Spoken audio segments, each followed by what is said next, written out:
ফ্যাসিবাদের দোষর ছিল। আজকে নতুন বাংলাদেশ হতে যাচ্ছে। আমরা মনে করি আমাদের এই ফ্যাসিবাদ থেকে মুক্তি পেতে গেলে, আমাদের নতুন বাংলাদেশ নির্মাণের জন্য আমাদের প্রাণের সন্তানরা যে জীবন দিয়েছে, সেই রক্তের দায় শোধ করতে গেলে আগামী জাতীয় নির্বাচনের পূর্বে আমাদের এই 24-এর অভ্যুত্থানের যে চেতনা, সেই চেতনা ধারণ করে একটি জাতীয় ঐক্যের মধ্য দিয়ে নির্বাচনী কৌশলে আওয়ামী লীগকে রাজনীতি থেকে বিদায় দিতে হবে। প্রিয় ভাইরা আমার, আজকে বাংলাদেশের মানুষ বর্তমান সরকারের অর্থাৎ অন্তর্বর্তীকালীন সরকারের প্রধান উপদেষ্টা ডক্টর মোহাম্মদ ইউনূসের ডাকে সাড়া দিয়ে গত 4 তারিখে দেশ এবং দুনিয়াকে আমার জাতীয় ঐক্যের প্রমাণ দিয়েছি।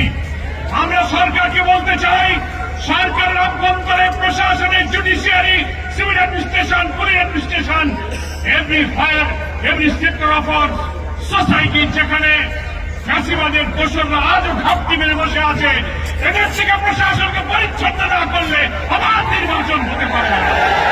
সেই জন্য আপনারা শক্ত হন, দৃঢ় হন, ঝুঁকি গ্রহণ করুন। আমরা আপনাদের পাশে আছি। দোষরদের সাথে আঘাত করলে আপনার আমার স্বপ্ন পূরণ হবে না, নির্বাচন নিরপেক্ষ হবে না।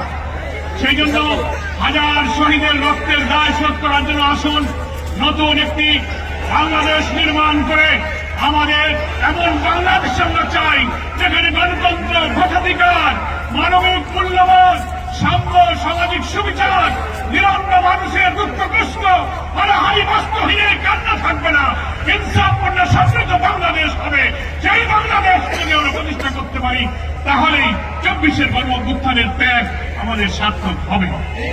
মায়ের ডাক, আজকে বাংলাদেশে যে ডাক দিয়েছেন, আজকে অশ্রুসিক্ত স্ত্রীদের কান্না, পিতাহারা সন্তান, স্বামীহারা বিধবা স্ত্রী, পরিবারের লোকেরা যে ভারাক্রান্ত পরিবেশ তৈরি করে চোখের পানি ছেড়ে, আমি মনে করি সরকার, জাতীয় নেতৃবৃন্দ, দেশবাসী আসুন, কোন অপপ্রচার, কোন ষড়যন্ত্র, কোন বিদেশি চক্রান্তের মাথা নত না করে আমরা একটি সাহসী সংগ্রামে জাতীয় ঐক্য গড়ে তুলে জাতীয় নির্বাচনের গণতান্ত্রিক পথে আমরা আওয়ামী লীগকে চিরবিদায় করে দিই।